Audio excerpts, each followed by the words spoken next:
quarantine. Sige, taas ang kamay. Ayun. Okay.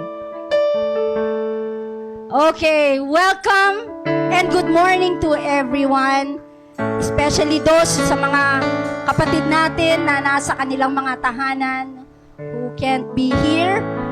And I also welcome those, yung mga nagbabalik nating kapatid na matagal na nating hindi nakita dahil sa quarantine.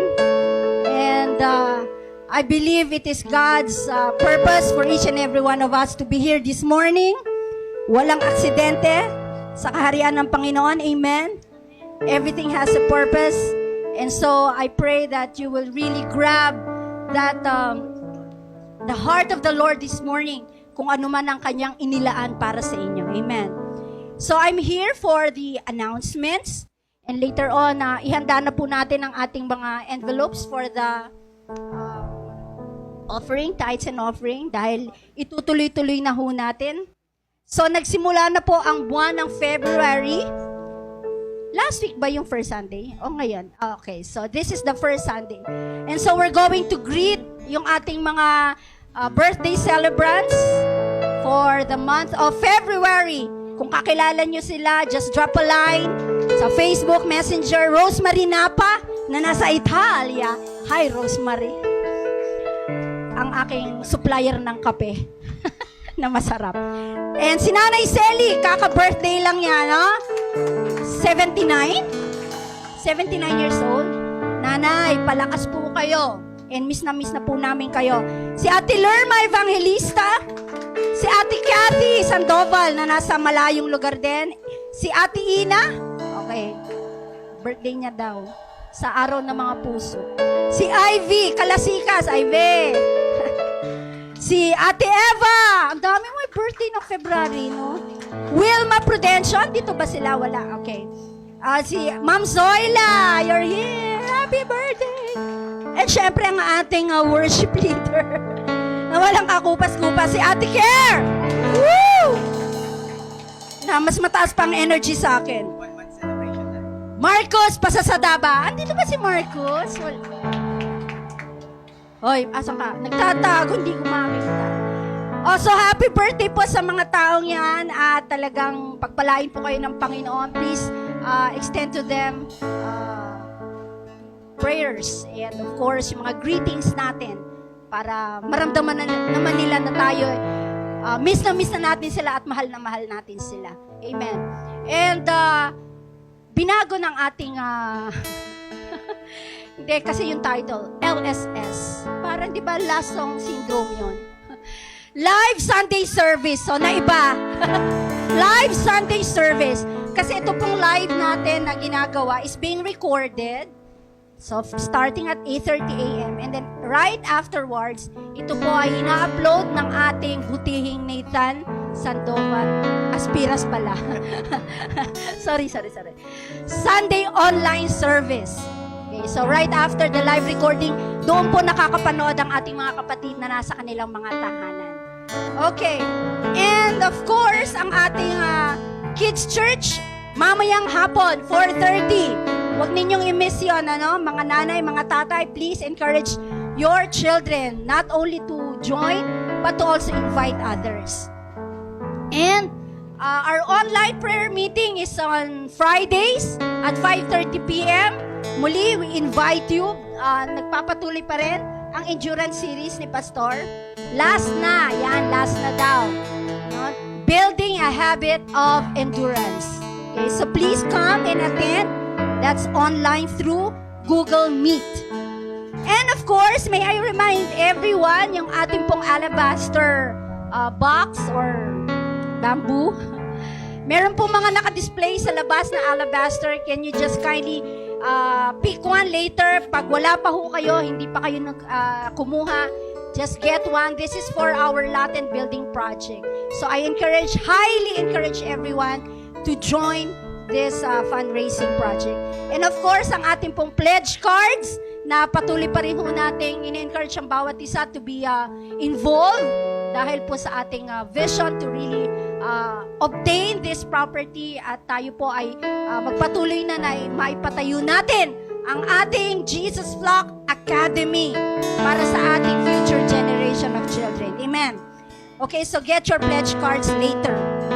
And this is our communion Sunday, ano? Later, we will have our communion prepared, sanitized, kaya wala kayong ikakabahala. Okay. But at this point, I'm going to encourage everyone to please get your envelopes for our tithes and offerings. So this is our tithes and offering time. Kuya Eman, kindly lead us. This song.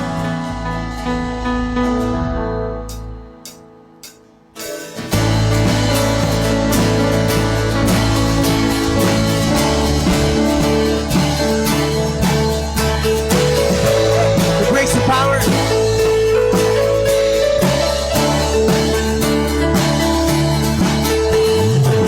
Who breaks the power of sin and darkness?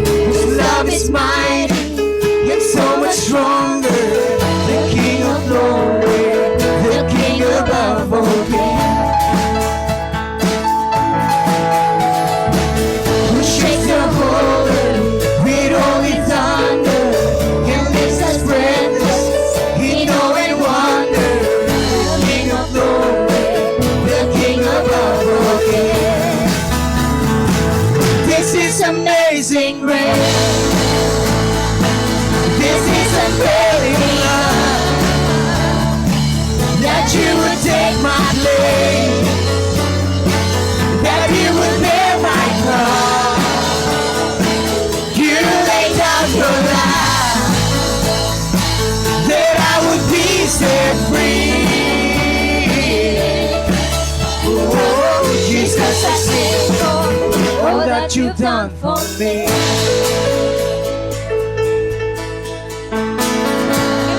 Say, word is the Lamb.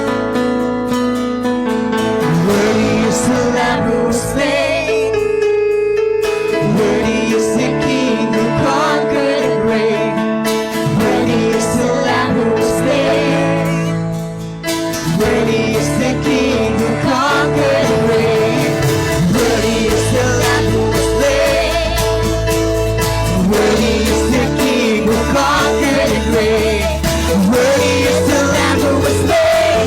Worthy, worthy, worthy, yes. This is amazing grace. This is unfailing love, that you would take my place, that you would bear my cross. You laid down your life, that I would be set free. Jesus, I sing for all that you've done for me.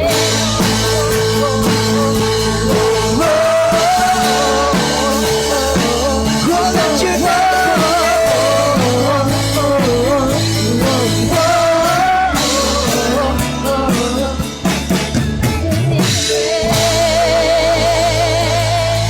Hallelujah.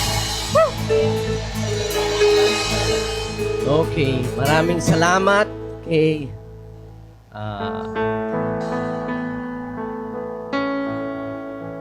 sige, worship team, pwede na kayong bumaba. Salamat sa inyo sa lead us in the presence of the Lord.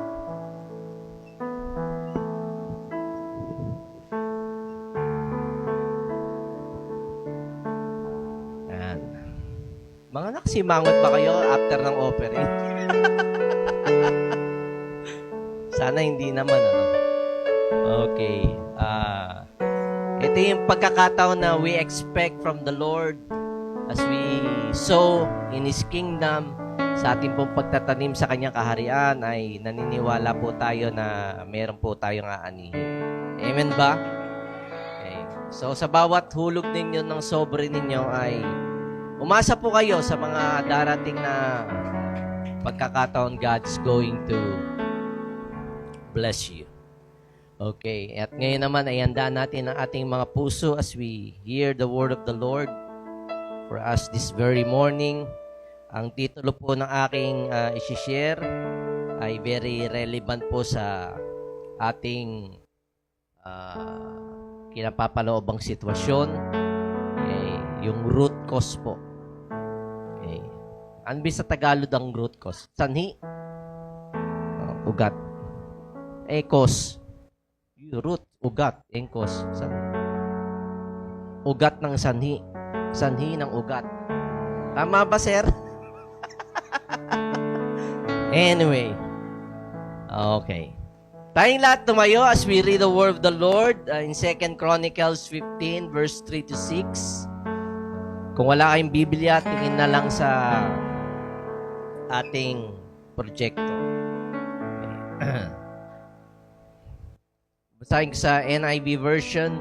It started at verse 6, "For a long time Israel was without the true God, without a priest to teach, and without the law. But in their distress they turned to the Lord, the God of Israel, and sought Him, and He was found by them. In those days it was not safe to travel, for all the inhabitants of the lands were in great turmoil.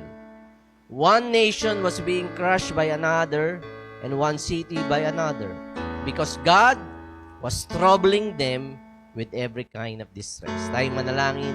O Diyos na dakila, kami ay nagpapasalamat sa iyo dahil araw po, Panginoon, muli na kami ay magkakasama-sama at ipagdiwang ang iyong kabutihan sa amin. Ano man po, O Diyos, ang aming maaring pinagdaraanan sa mga oras na ito, ay amin pong nilalatag sa iyong paanan. And I pray, O God, Lord, that you're going, Lord, to speak into our hearts. Lord, let your word, Lord, be alive, Panginoon. At dalangin namin, O Diyos, na kami ay itututok namin ang buong lakas namin at kaisipan sa iyo sa umagang ito. We thank you, we bless you in His name. Everyone says, Amen. You may be seated. Say hi, hello to the person 1 meter beside you. Okay, praise the Lord.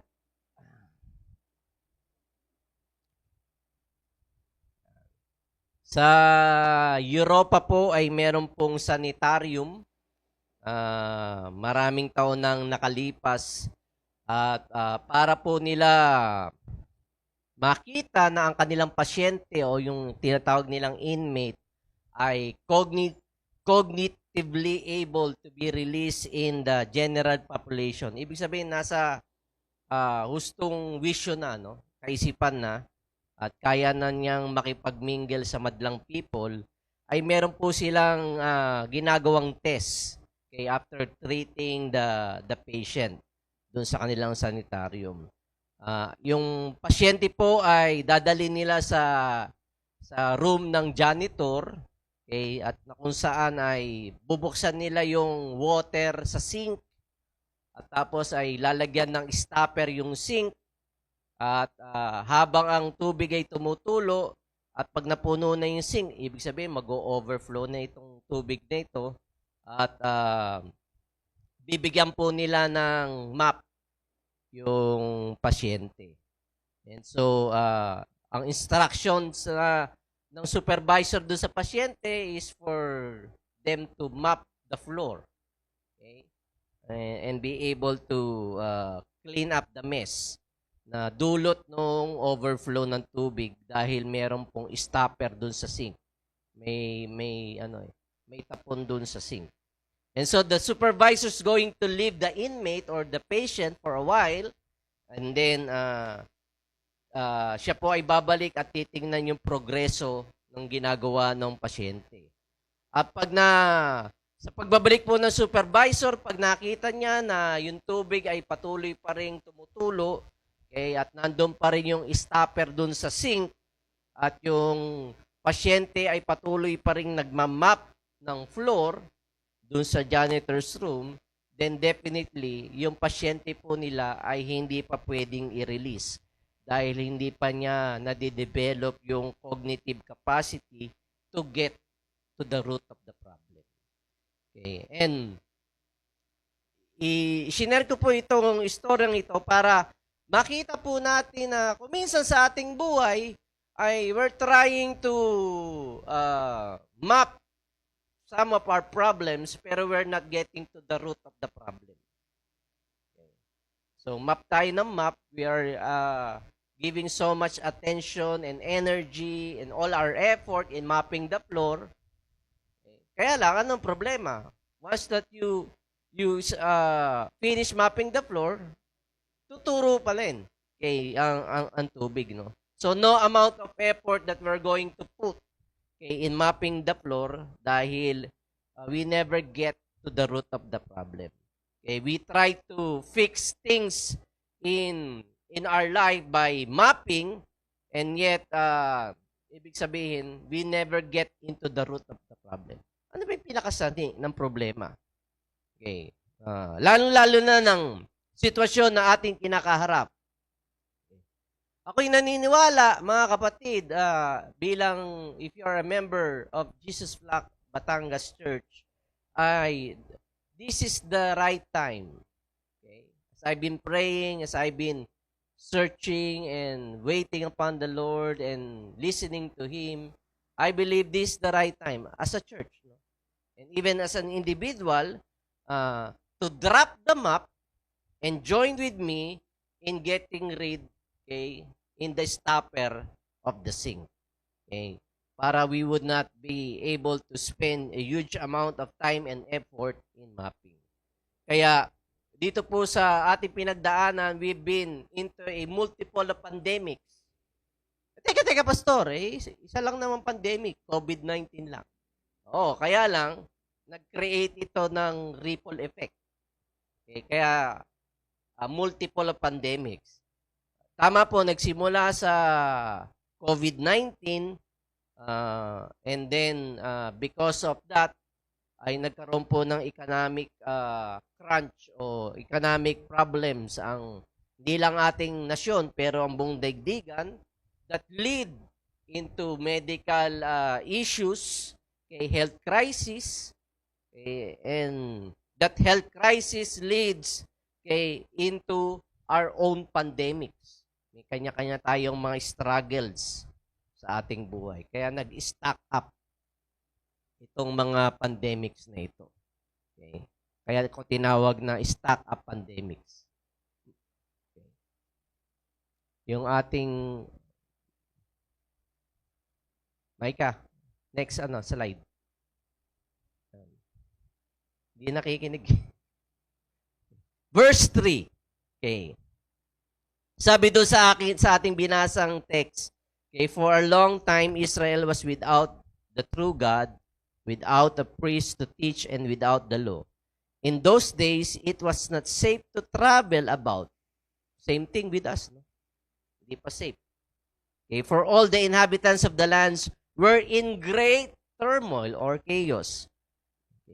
So one nation was being crushed by another, and one city by another.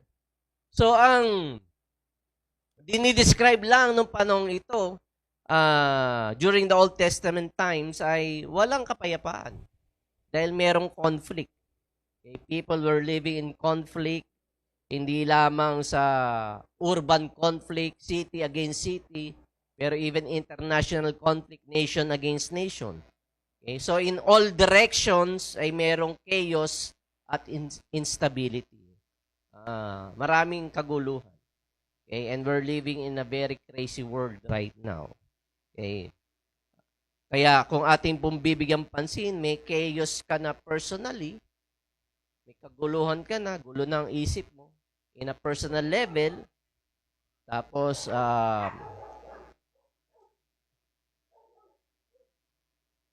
naman, Mike?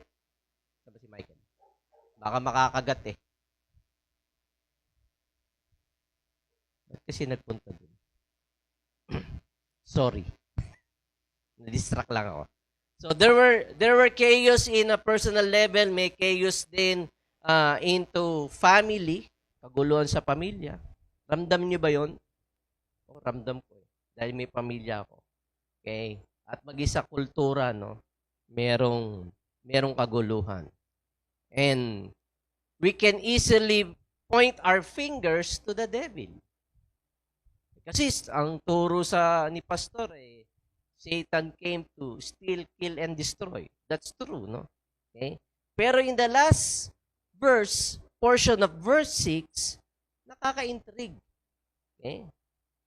And parang it doesn't make sense. Okay? Dahil sa verse 6, ang sabi, because God was troubling them with every kind of distress. Pero pastor, sabi mo, Satan came to kill, steal, and destroy. Pero here, okay, it says that God was troubling them with every kind of distress. In this context, what God seems to be saying is that don't blame Satan. Blame me instead. Huwag mong ituro si Satanas. Okay? If there's anybody to blame, you need to blame me. So kung I believe that nobody can stop God but God Himself. Because God troubled them with all kinds of distress. I'm not saying, take note na. Ako, iba na yung tinuturo ni Pastor. I'm not saying that God is the author of COVID-19. We can see it in the life of Job. Okay? Sino ba ang nagdala ng lahat ng ito? Si Satan, di ba? Ng all kinds of trouble. Pero kanino nagpaalam si Satan? Okay, God. The same thing here. Okay. God allowed us. God allowed all of these things, okay, for us to be distressed. Okay. Kaya, kung ating bibigyan pansin, okay, God troubled them with all kinds of distress. Okay. And in our lives right now, we've been spending so much time of trying to map our messes and distresses, whether it is personal o pampamilya o sa komunidad, sa kultura. Okay? Here we can see that the stopper in the sink is God Himself. Yung tapon mismo dun sa sink ay ang Diyos mismo. Meaning, it is manifesting in the society that we're living in. Sino naging cause? It is God. The spiritual is behind it and it is manifesting physically. So kung anumang mga bagay ang nangyayari sa inyong buhay, you have to be able to know and think that God is in control. Whether good or bad. Right? Whether blessing or no blessing, God is in control. God is behind you. It's not Satan. Do you think Satan is in control of your life? Okay. Mamaya, bibigyan ko ng pansin. Okay? Kung papaano nagiging may control si Satan sa ating buhay. What we are going through right now is what I call the passive wrath of God. The passive wrath of God. Dahil in the Old Testament times, mayroon tinatawag na active wrath of God. Sa Old Testament times na yung active wrath of God, wherein God shows His displeasure against sin by directly addressing it. Right? We can see that in the scripture, in the Old Testament times. Sinira niya ang syudad ng Sodom and Gomorrah by sending sulfuric fire. Right? God has destroyed the known world at that time during Noah's time by means of a flood. Okay? Sa Numbers makikita natin yung tribe yung family ni Korah was eaten when God opened up the earth and swallowed them. So ito, ina-address ng Lord directly yung kanyang pagkagalit, hindi dahil sa tao, pero doon sa ginawa ng tao na kasalanan.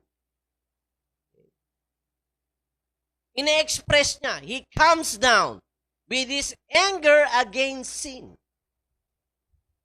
Right? But in the New Testament times, nabago ito. Dahil sa kamatayan ng kanyang bugtong na anak na si Jesucristo, wherein Jesus Christ was able to reconcile the world to God. The world has been reconciled to God. In 2 Corinthians 5 verse 18, I'll read it to you. All this is from God, who reconciled us to Himself, to Christ, and gave us the ministry of reconciliation. That God was reconciling the world to Himself in Christ, not counting people's sins against them, and He has committed to us the message of reconciliation. So with the new age of covenant that we are in, hindi na active wrath of God ang kanya pong dinedemonstrate. Ang dinedemonstrate niya ngayon ay yung passive wrath of God. Okay? Kaya lamang, dumadating sa portion sa buhay natin na sabi sa Romans 1, verse 18, 24, 26, and 28, and I'm going to read it to you. The wrath of God is being revealed from heaven against all the godliness and wickedness of people who suppress the truth by their wickedness. Kung sinusuppress mo ang katotohanan, inire-reveal ng Lord yung kanyang wrath against all the godliness and wickedness of people. Meaning, it is not an active wrath of God, but a passive wrath of God. Okay? At anong ginagawa niya? Hindi na siya directly na nagagalit sa tao, okay?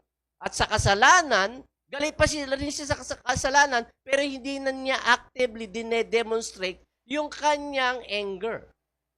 Paano niya dinedemonstrate? By means of the passive wrath of God. In what way? In verse 24, 26, and 28, okay, in-underline ko niyan yung phrase, therefore God gave them over. In verse 26, because of this, God gave them over. In 28, furthermore, just as they did not think it worthwhile to retain the knowledge of God, so God gave them over. Sa Tagalog, hinayaan ka na ng Diyos. Sa iyong mga kabalastugan, sa iyong mga pinagagawa, hinayaan ka na ng Diyos. Hindi niya dadalhin ang apoy para ikaw ay mamatay. Hindi na ganoon. God gave them over. Meaning, God released men to live without Him. Nire-release ka na. Nakita, without me in your life, you can live your own. Because we have what? What did God give us a gift? Free will. Kumbaga, sinasabi ng Diyos dito sa Romans na binasa natin, since you don't want me, I will let you experience life without me.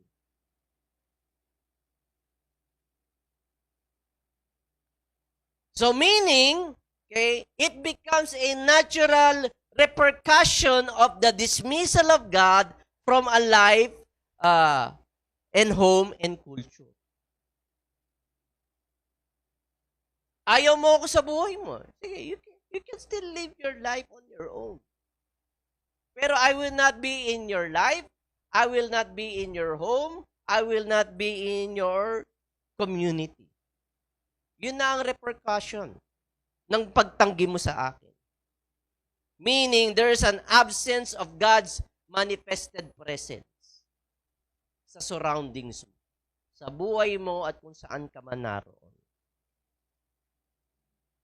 So if you are going to put it in another way, the closer the God of the Bible is in a situation, the order the situation will become. Right? Kung sa maganda o pangit na sitwasyon ng iyong buhay ay naroon sa equation si God, nagiging mas ordered. Yung pangit, gumaganda. Kasi expert ang Lord doon. Or in another way, the farther the God of the Bible in a given situation, the chaotic the situation will be. Pero kung wala siya in a given situation, magulo na nga, mas lalo pang gugulo. Okay. Right? Pero pastor, pero bakit yung iba? Walang Diyos, pero they can live their life meaningly and with financial gain and so on and so forth. Parang mas binibless sila. Okay? Well, people can manage their situation. Okay? Especially if they have the tools. Okay? Especially if they have the education. Okay? If they have the finances. Kung may pera, kung may mayaman. If they have connections sa mga taong matataas. They can manage it. Namamanage nila a given situation, but what they cannot get is a divine assistance. Dahil wala na nga ang Diyos eh. You decided to live your life on your own. And God said, I am going to give you up. That's your choice. I'm going to give you up. I will not be there unless you're going to call my name. Unless you're going to be humble enough. Right? So here, God troubled them with all kinds of distress. And that's the root of the problem. Okay. We've been spending so much time with our own life, with our work, or with the things in our life with sophisticated maps. Ika nga. With well-funded maps. Or we try to get some maps that look like it's going to fix our problems. So here, brothers and sisters, sinasabit ko sa inyo that the stopper in the sink is God. God is causing the distress. And the real question that we need to ask ourselves, what it is that caused God to cause the distress? Ano ang naging dahilan ng Diyos na magpadala siya ng distress? Right? So if the problem is the absence of God's presence in a situation, what lead to it? Ano naging dahilan? Sa verse 3, binasa ko sa iyo yung 3 reasons. Sabi sa verse 3, for a long time, Israel was without the true God. Okay? Without a priest to teach and without the law. So wala ang Diyos, wala nagtuturo, walang batas. Iyon na 3 reason. Kaya siya nagpadala ng distress. Una, no true God. Hindi sinabi dito that there was no religion or there was no God. Nagbigay ng adjective. Ano yung adjective? True God. Kasi ngayon, marami tayong tinatawag na Diyos. Pineapple Diyos, Apple Diyos,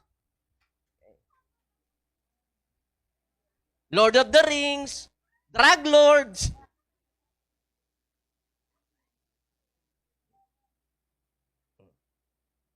Sabi doon, okay, there was no true God. So the God they knew was not the God of the Bible. How about you? Ang Diyos ba nakakilala mo ay yung Diyos na nasa Biblia? Kaya tayo marami tayong identity, crisis na pinagdaraanan sa ating buhay. Because if you have a wrong view of God, definitely you will have a wrong view of yourself. Again, if you have a wrong view of the true God, you will have a wrong view of yourself. Kung mali ang pananaw mo sa Diyos, magiging mali din ang pananaw mo sa iyong sarili. Bakit? Anong sabi sa Genesis 1:28? We've been created in the image of God. Kung mali ang image ng Lord sa iyong kaisipan at puso, mali rin ang image mo sa iyong sarili. Kaya nagkakaroon ka ng identity crisis. Kaya tinuturo ko nga sa OPM online prayer meeting natin yung series na Habit of Endurance. Ano yung una? Identity. Pangalawa, integrity. Pangatlo, intimacy. You need to be intimate with God in order for you to know yourself. Hanapin mo ang Diyos, mahahanap mo sarili mo. Ang ginagawa, gusto ko munang hanapin sarili ko. Makipag-break muna ako, makipag-iwalay muna ako sa asawa ko. Bakit? Hanapin ko yung sarili ko eh. Ayan ka na eh. Ikaw yan eh. Ha? Boom! Taya ka na. Kita na kita.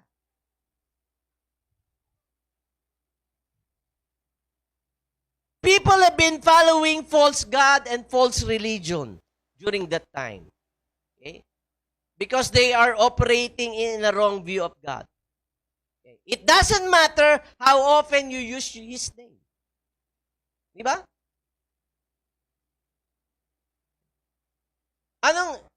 Meron sinabi ang Lord sa Matthew 7:21 eh.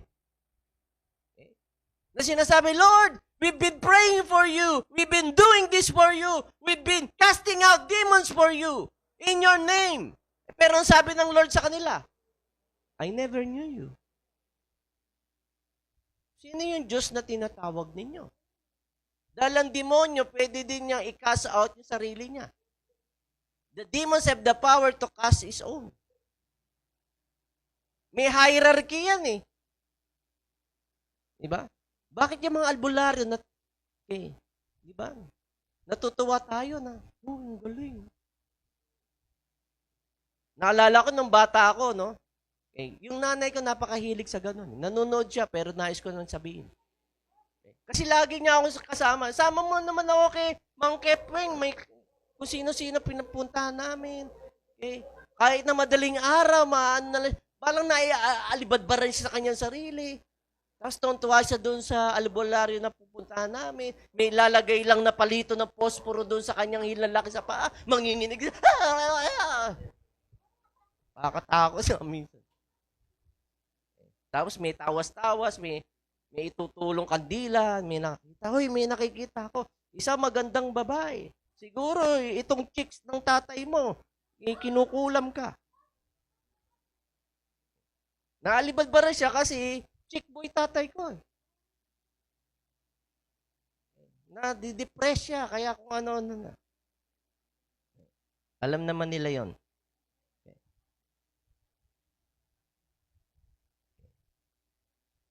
So the name of the Lord that we're calling, must be backed up with the right definition of His person and His purpose. Okay. Magkasama lagi yon. Okay. The name of the Lord you're calling must be backed up with the right definition of His person, ng kanyang pagkatao, and His purpose, ng kanyang layunin. Kaya mga kapatid, the God that we want now, we want a God on a discount. Gusto natin yung Diyos na discounted price. Yung mga naglalako dyan, bili na kayo, bili na kayo. Yung mga ribulto, magkano yan? 1.5, ang mahal naman. Gusto kayo walang kamay, magkano yung kamay? Ay, magkano yung walang kamay? Yung duling, magkano yan? Duling ang pagkakaano eh. Minsan iniinis ko yung mga ganun. Pabili nga, patinga muna.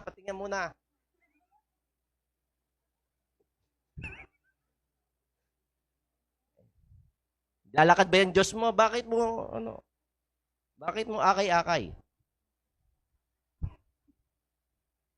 Sorry po. Gusto natin God na discount. As long as we can get Him cheaply, gusto natin siya. Okay? But the moment He came in a full price, we shop elsewhere. When God started to bother your conscience and bother your heart,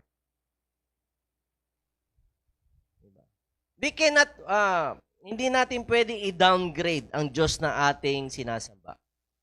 Okay. We want God close enough for us to be respected, but far enough for us to be bothered.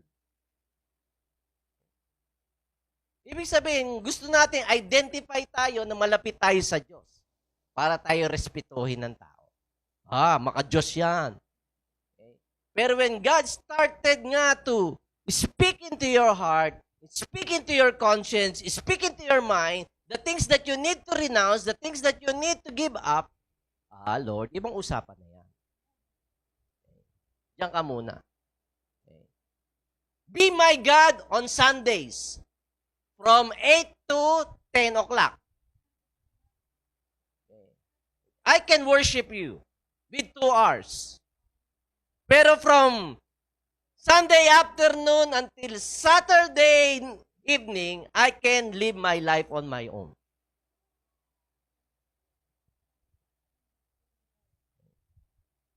So there was no true God. Ang pinaka-dominant sin in the Bible, if you're going to read it, is idolatry. Idolatry is a noun. Okay? It's a person, place, thing, or thought that you look into as your source.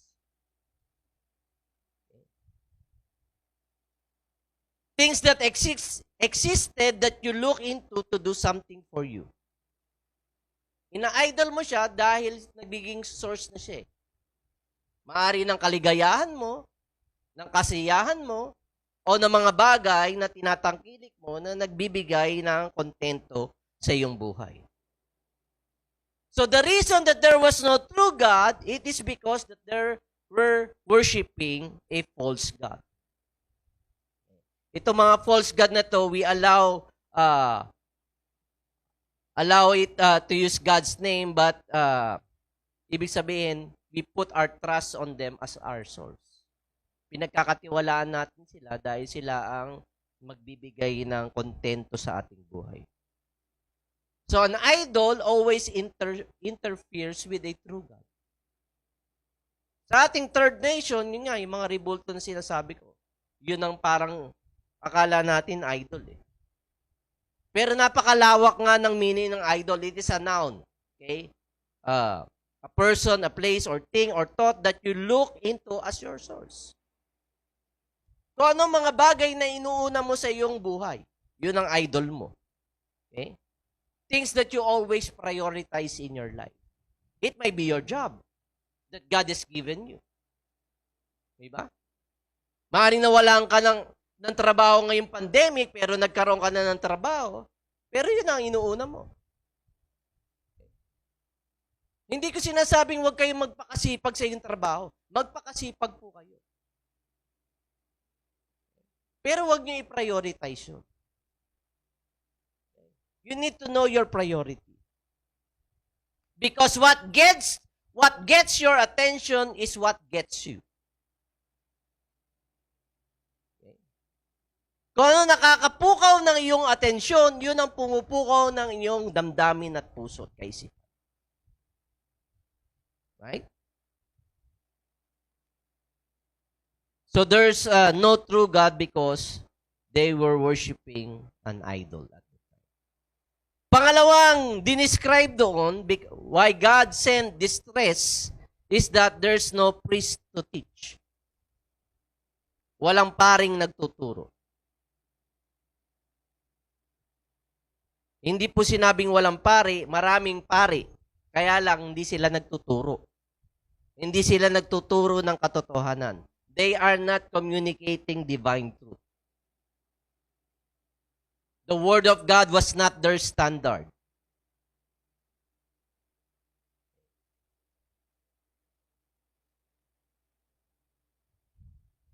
Ang trabaho po naming mga preacher is to create biblical disciples that will operate under the rule of God in every area of their lives.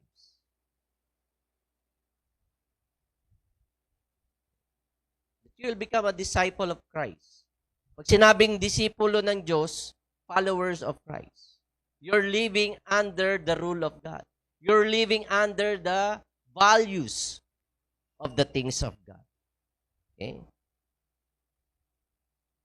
A serious Christian doesn't compartmentalize his life. Yun nga, pag Sunday lang nagiging Christian, pero the rest of the week is living his own life. Hindi natin pwede i-compartmentalize po ang buhay Kristiyano natin. Kung Christian ka all throughout. Hindi ko sinasabing perfect ka. Right? Nagkakamali ka.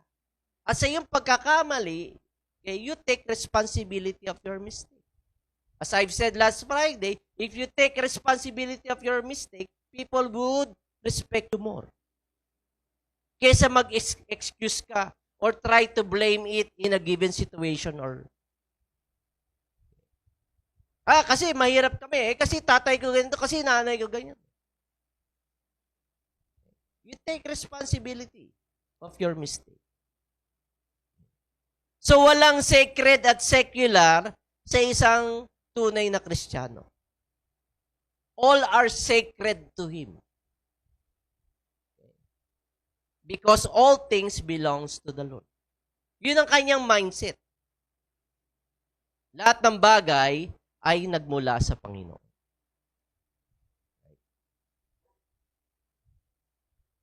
Pangatlong dinescribe doon is that there is no law. Walang batas. Ang mga tao during those time, they are making up their own rules. If you make up your own rules, there's going to be chaos. Right? If you do your own thing, there's going to be chaos. Kung walang law, ibig sabihin, merong lawlessness. Walang batas eh. Eh di kanya-kanya. Right? Doing up their own things. Always remember, ang truth is an absolute standard by which reality is measured. Truth is an absolute standard by which reality is measured. Ang truth ay kasama sa Constitution ng Amerika. Ang truth ay kasama sa ating preamble, sa Constitution natin. We, the sovereign Filipino people, imploring the aid of divine providence. Doon pa lamang, no? We implore, we need the intervention of the divine, of God Himself. So, yun ang truth. Okay? Yun ang ating standard. Okay? If you don't have a divine standard, then there's no law. No governance that superintends the human opinion. Magkakanya-kanya nga. Wala kang babasihan eh ng absolute truth. Right? Kaya yung mga mambabatas natin, yung ating mga lawyers, okay, when they start to make some rules and regulations sa Congress, saan nila binabase yung mga batas nila? Saan? Siyempre, doon sa Constitution natin. Doon nila binabase. Kaya pag naglabas ka ng batas, ini-interpolate yun eh. Ano ba ibig sabihin yan? Pinag-aaralan nila. Okay? Merong against, merong pro. Kanya-kanya opinion. Okay? Kaya every time na merong mga disarguments, so saan nila ibabase yun? Ibabase nila doon sa Constitution. Kasi yun ang standard dapat. The Constitution. Ang problema lamang sa mga politiko natin, okay, depende sa numbers. It's a number game. Okay? Dahil pag sinabi na nung Speaker of the House, let's divide the House. Pag sinabi na ganun, pagbubotohan na. Sino yung para doon sa batas? Sino yung against? You got it? Okay. So, no law means chaos and troubles. So yun po ang naging dahilan kung bakit nagpadala ng distress ang Panginoon. Why did God trouble the people at that time? There is no true God, no priest to teach, and there is no law. So ano po ang solusyon?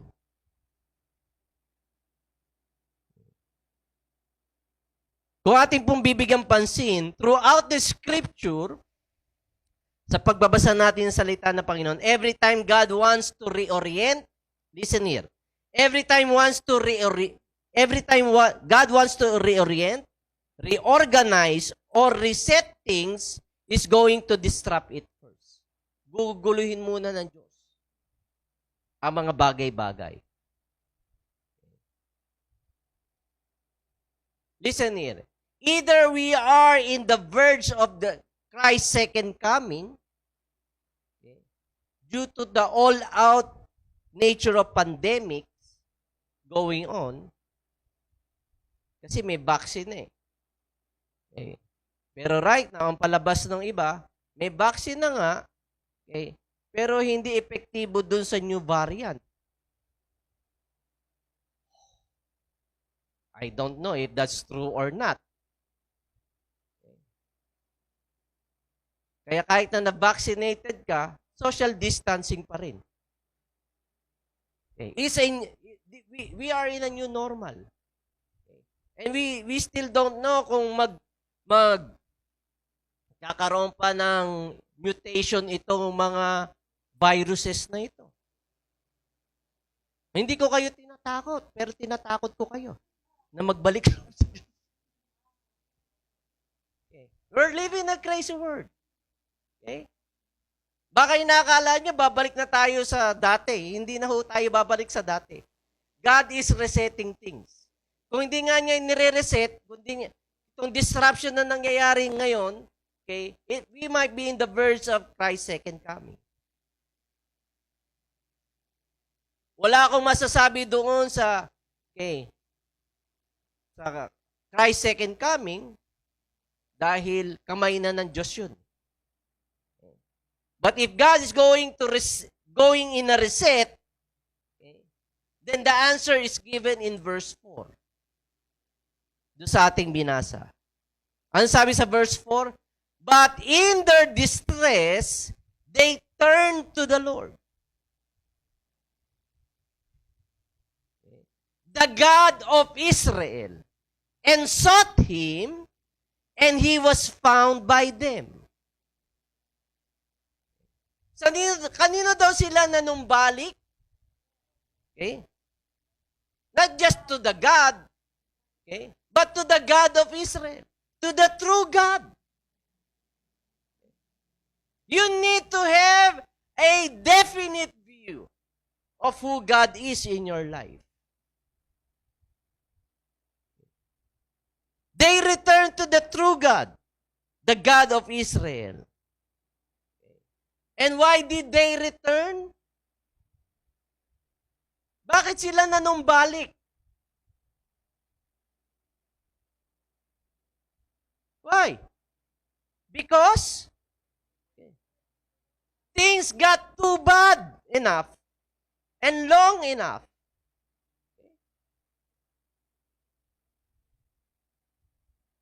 They returned because of their distress.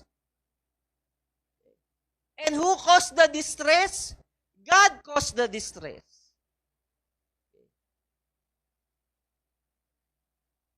God caused the distress in their distress. Nanumbalik sila sa Panginoon. Dahil nanawa na sila sa sitwasyon. Nanawa na sila sa kaguluhan. Nanawa na sila na mamuhay na kanilang sarili without God. Yes, they might be saying their lips, they might be worshiping, but they're worshiping an idol of their lives.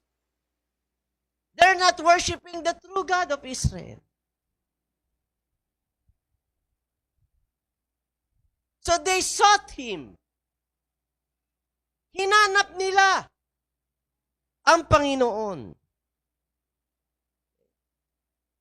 Ito yung laro ng Diyos na gusto niyang magpakita. God wants to play hide and seek. At dun sa pag-hide ng Lord, nagdadala siya, nagbibigay siya ng mga clue para siya ay matagpuan natin. God wanted to be found. He wanted His children looking for Him.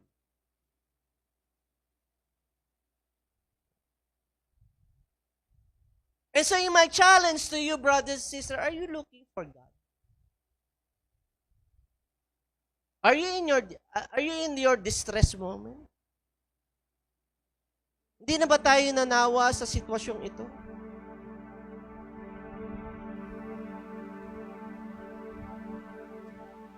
Or are we comfortable enough with this kind of thing? That we are troubled in our own personal life, troubled in our family life, troubled in our surroundings. Are we prioritizing things, people, place, or things or thought, rather than the true God? We have to weigh things right now. Salain po natin, mga kapatid.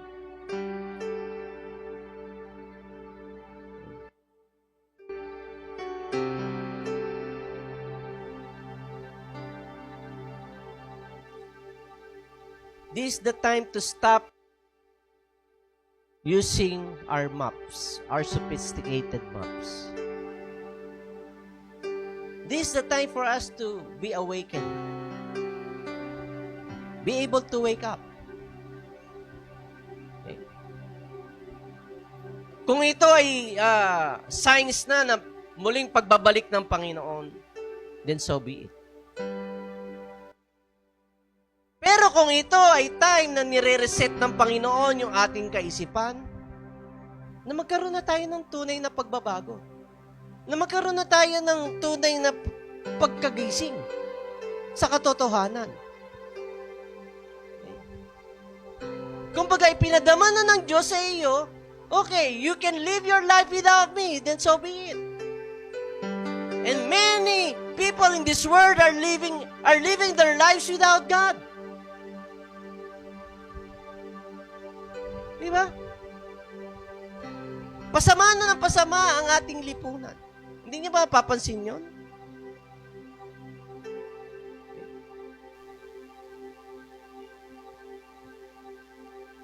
Ang isa sa pinaka mabigat sa damdamin ng Diyos Ama ay yung paglilegalize ng Amerika ng abortions.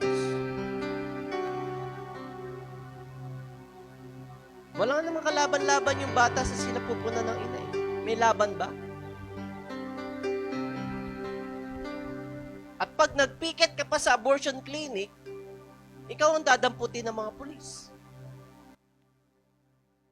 They legalize hindi naman nila tinatawag na abortion eh. Ang tinawag nila ay Planned Parenthood. Pinaplano daw ng mga nabuntis yung kanilang pagpapamilya. Magandang pakinggan, no? Pero abortion. Murdering of children. And Christians, we've been praying for President Trump to re-elect. Kaya lang God didn't intervene.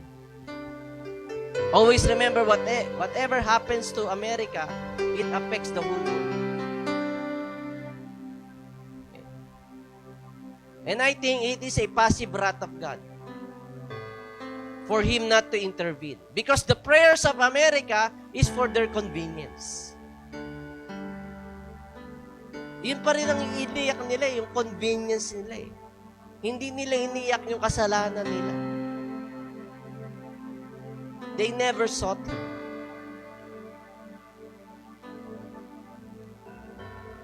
And I believe we need to sought the Lord. We need to seek Him on a personal basis. On a personal basis.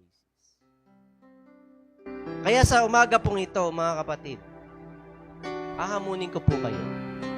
Okay. tingnan niyo po ang inyong sariling buhay. Huwag niyo tingnan yung buhay ni pastor o buhay ng iyong katabi, buhay ng iyong kapatid. Ang tingnan mo yung buhay mo. Look into your life right now.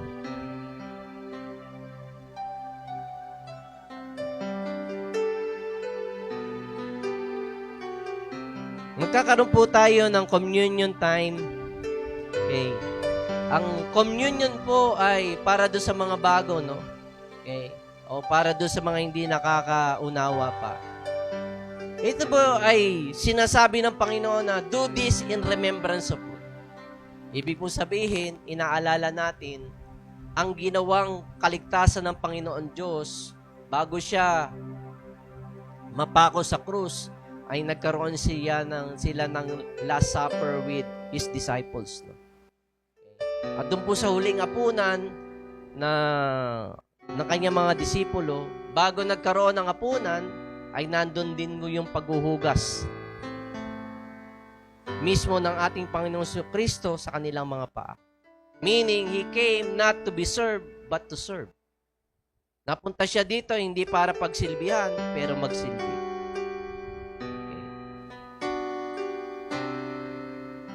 Inaalala natin ang ginawa ni Jesus sa krus ng Kalbaryo dahil imbis na tayo ang siyang maparusahan with the wrath of God because of our sin, He took it all. He took it all.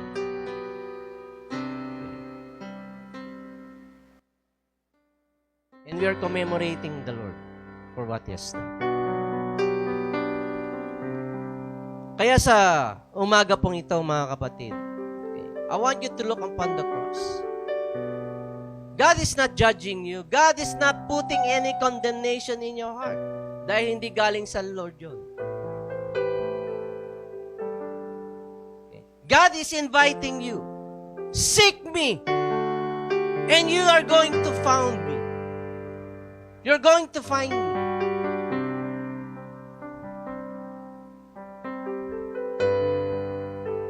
But if you want to live your life on your own, then go ahead.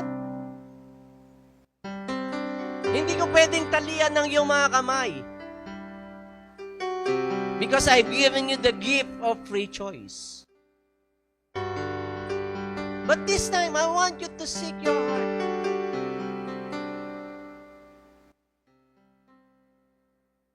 I want you to weigh things right now. My message last Sunday, are you happy? You are embracing all the things that the enemy is trying to offer to you. Don't put God, don't compartmentalize your Christian life. Hindi lamang ang Diyos tuwing linggo, hindi po. That's wrong. It's a wrong thing.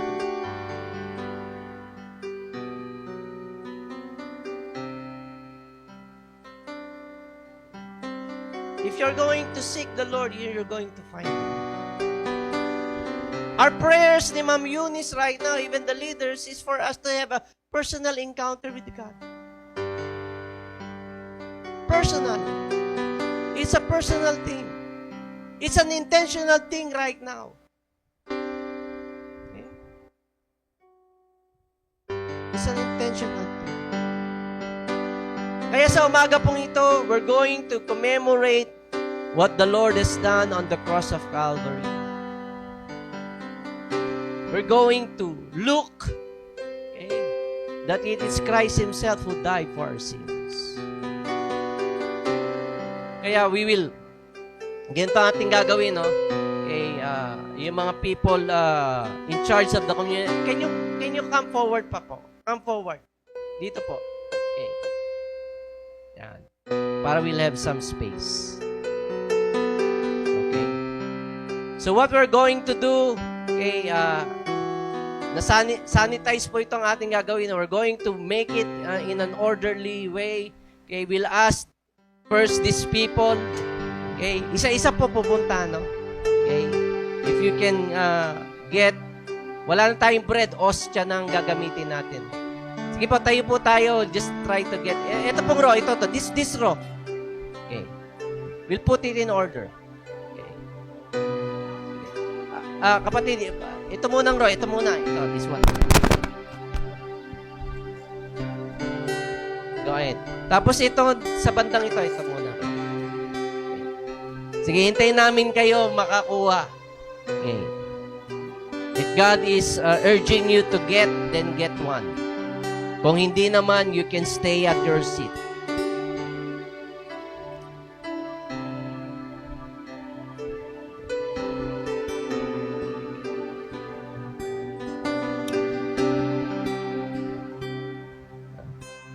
Next, Ina.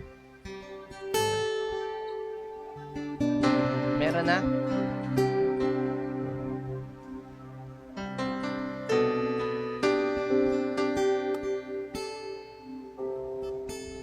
Para maayos lang.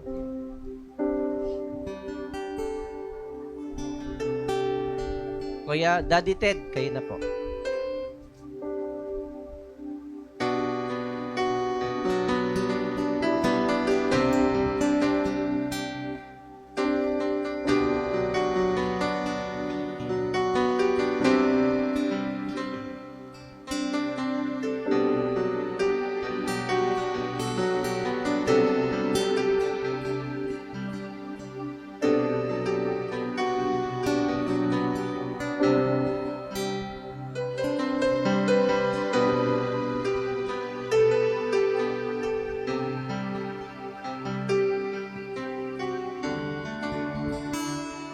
Hallelujah.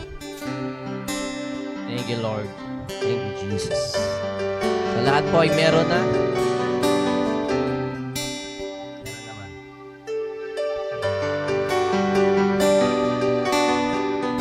Hallelujah. Why don't we all stand first? Going to worship the Lord.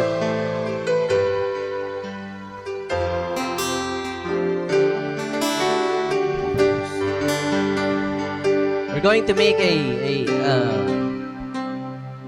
time of recommitment to Him. Let's sing this song, Ang Puso Ko'y Dinudulog sa iyo. Let's make it a prayer to Him right now. Ang puso ko'y dinudulog sa iyo, nagpapakumbaba, nagsusumamo, paging dapatin mo, ikaw ay mamasdan, makanika, sa'yo ay pumisa. Minsan pa ang puso ko, ang puso ko'y dinudulog sa'yo. Let's make it a prayer right now. Nagpapakumbaba, nagsusumamo, paging dapatin mo, Jesus, paging dapatin mo, ikaw ay mamasdan, makanihiga at sa'yo ay pumisa. Loobin mo ang buhay ko'y maging banal mong tahanan, luklukan ng iyong wagas na pagsinta, daluyan ng walang hanggang mga papurit pasamba, magari ka o Diyos, ngayon at kailan. Hallelujah. Awitin natin muli ang papuring awit na yan. But I want to read to you the word of the Lord. Every time we partake of the bread and the juice, as we commemorate what He has done, ito po ay pakikisa natin sa ginawa ng ating Panginoon Kristo sa Kanyang pagliligtas sa lahat ng ating kasalanan, sa lahat ng ating mga maling naisip. I'll read it to you. The Lord Jesus, on the night He was betrayed, took bread, and when He had given thanks, He broke it and said, "This is my body which for you, do this in remembrance of me." In the same way, after supper, He took the cup, saying, "This cup is a new covenant in my blood. Do this whenever you drink it in remembrance of me. For whenever you eat this bread and drink this cup, you proclaim the Lord's death until He comes." Ang sabi po doon, until He comes. We are proclaiming the Lord's name. We are proclaiming what Jesus Christ had done on the cross. And that is to save people from sin. And you have to proclaim that until the Lord's will come. Okay? Dapat makita po sa ating buhay, sa ating pamumuhay, ang kaligtasan na ginawa ni Jesus sa atin. Maaaring magkamali pa rin po tayo. Hindi naman yun ang issue eh. Kung tayo na nagkamali, naroon po na ang Panginoon Diyos ay tapat. Every time we would come to Him with a heart of humility, with a posture of humility, nagkamali ka eh. Eh ano magagawin mo? Ahandusay ka na lang sa pagkakamali. Maglulugmo ka na lang sa pagkakamali. Eh hindi po ganun ang puso ng Panginoon. Kung ikaw'y nagkamali, di tumayo ka ulit, tumingi ka na kapatawaran sa Panginoon. Hindi yung hayaan mong i-allow mo ang kasinungalingan ng kaaway at sabihin, idukdok sa iyo kaisipan, eh, lagi ka naman palpak eh. Palpak ka na lagi eh. Di wag na lang. At umuoo ka naman sa Kanya. Eh, binibigyan mo siya ng kapangyarihan sa buhay mo. Tama na po yun. Tama na ang kasinungalingan niya. Napapanahon na po na we drop the map. Every time we make mess, we use the map. Okay? Go on to the stopper of the sink and turn off the faucet. Mariresolve po ang problema niyo. Go to the root of the problem. The root of the problem during those times, or maybe right now, is that we are not serving the true God. We're making so much idolatry in our lives. Maybe we're trying to live on our own. There's no rules. There's no truth. Every time you read the word is during Sundays lang. Panahon na po mga kapatid. It's time. Nasa inyo po ang kapirasong bread o ostia or wafer. At ng juice na nagsisimbolize po na nakikisa kayo. Panginoon, I'm making a recommitment. I'm renewing my commitment to you. As your child, as your children, I am going to proclaim the Lord's death until you come. Hayaan mo ng aking buhay ay magsilbing patotoo. Magsilbing liwanag sa mga taong nasa kadiliman. And that is proclaiming your salvation in my life. Are you ready to do that? Dahil sabi sa portion of that I've shared, sabi sa verse 27, there's a warning here. Therefore, whoever eats the bread or drinks the cup of the Lord in an unworthy manner will be guilty of sinning against the body and the blood of the Lord. Hindi sinasabing unworthy ka. Ang sinasabi dito, in an unworthy manner. Ibig sabihin, let our lifestyle fits to what God is saying to us. Walang iniusgahan ng Panginoon dito. Walang pag-uusga ang Panginoon. Let's partake of the bread and the juice in a worthy manner. Okay? In a posture of humility. Okay? Na may pagpapakumbaba sa Panginoon. Why don't we eat the bread right now? All together.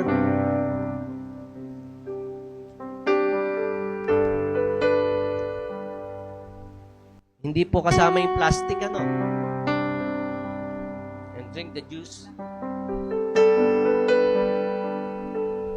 Palapakan po natin ang Panginoon sa kanyang dakilang pag-ibig sa atin, sa kanyang pagmamahal, sa kanyang presensya. Panginoon, i-renew mo ang aming puso, ang aming kaisipan, ang aming espiritu sa iyo pong gagawin sa aming buhay. We are asking and declaring right now for your Spirit to come. Hallelujah. We bless your name. Let's sing this song and worship Him. Loobin mo ang buhay ko'y maging banal mong tahanan. Make it a prayer. Loobin mo ang buhay ko'y maging banal mong tahanan. Luklukhan ang iyong wagas na pagsinta. Daluyan ng walang hanggang mga papuri pagsamba. Maghari ka, O Diyos, ngayon at kailanman. Loobin mo ang buhay ko'y maging banal mong tahanan. Luklukhan ang iyong wagas na pagsinta. Daluyan ng walang hanggang mga papurit pagsamba. Maghari ka, O Diyos, ngayon at kailan. Minsan pa, loobin mo, Panginoon. Loobin mo ang buhay ko'y maging banal mong tahanan. Luklukhan ang iyong wagas na pagsinta. Daluyan ng walang hanggang mga papurit pagsamba.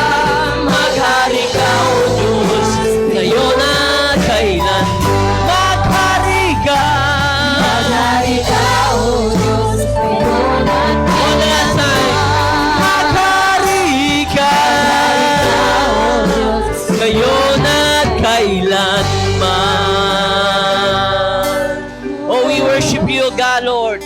We just want, Lord, to give you praise, O God, Lord. Panginoon, sa umagang ito, ako'y naniniwala that you have renewed, Lord, our commitment to you. I pray and I ask, Lord, that you're going to empower us, Lord, with your Spirit.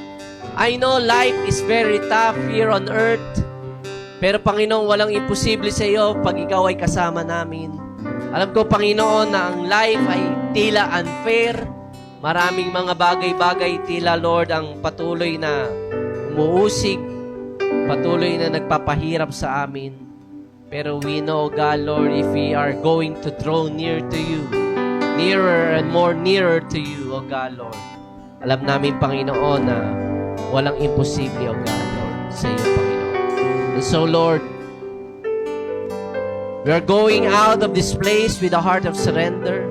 We're going out of this place, Lord, with the posture of humility, Panginoon. Ikaw po, Banal na Espiritu, ang siyang manguna sa amin. That even, Lord, in our own homes, O God, Lord, we're going to encounter you, O God, Lord, in a much, Lord, deeper way. We give you praise and we give you thanks. In this we pray in Jesus' name. Everybody says amen and amen. Hallelujah. Before we leave this place, let's sing that new song na itinuro ni Kuya Eman sa atin. God bless you po. Continue to worship. Let's continue to worship the Lord.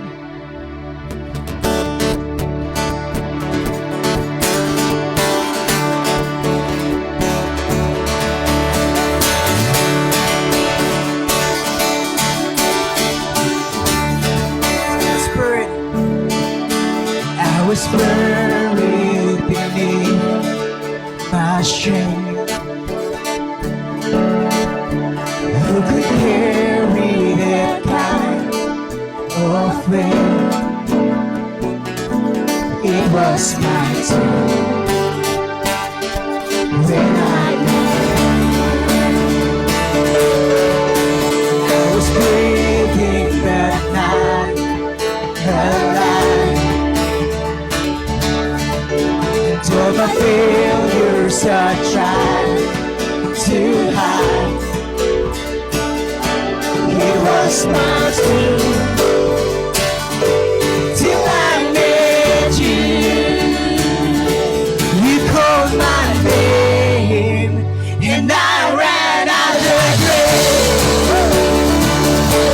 Out of the darkness into your glorious day. You called my name and I ran out the grave.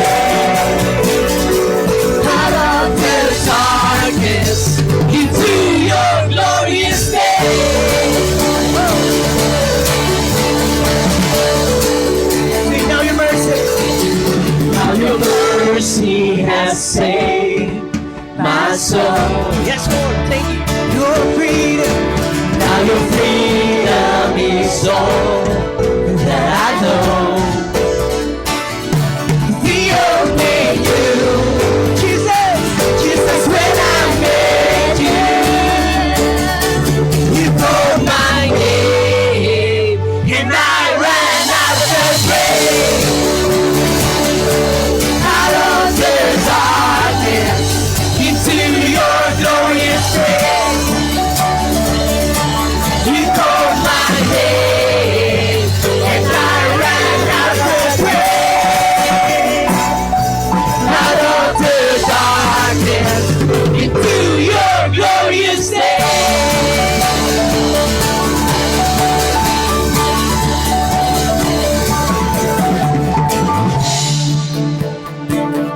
Together, let's sing this part.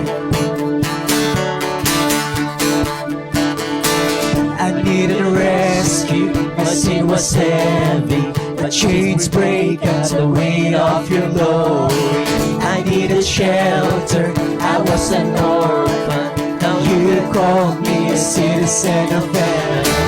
When I was broken, you were my healing, for your love is the air that I'm breathing. I have a future, my eyes are open, 'cause when you called my name, and I ran out of the grave, out of the darkness, into your glorious day. You called my name, and I ran out of the grave, out of the darkness, into your glorious day. You called my name, and I ran out of the grave, out of the darkness, into your glorious day. You called my name, and I ran out of the grave, out of the darkness, into your glorious day. Let's go!